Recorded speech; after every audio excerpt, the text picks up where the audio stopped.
All right, guys, just wanted to make a quick video about exponential functions, just so you won't be totally unfamiliar with it if you see it on the STAR test. The format of an exponential function is simply this. It starts with y. We're going to break down each letter. And so going from left to right, it starts with this y right here. This y just represents the total output of the function. It is the dependent variable, meaning that it depends on everything that's happening with A and B. A is always the y-intercept.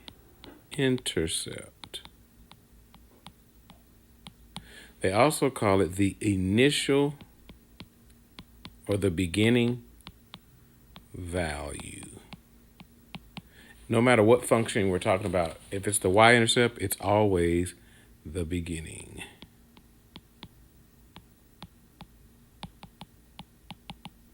All right, and so the y-intercept is going to have a 0 and then a number as a point. All right, this letter B, that represents either the growth factor or the decay factor. Okay, and as you can see to the bottom left and the bottom right, depending on if it's greater than 1, if B, let's draw a connection here. If B is greater than 1, if that letter R represents a certain rate. So if that rate is added to 1 or more than 100% of what A is, then we have growth. If it is in between 0 and 1, wait, hold on.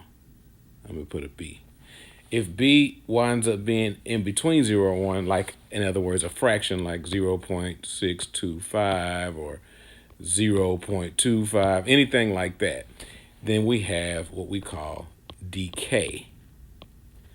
The graph will be going down like that, as opposed to growth, the graph will be going up like that. All right?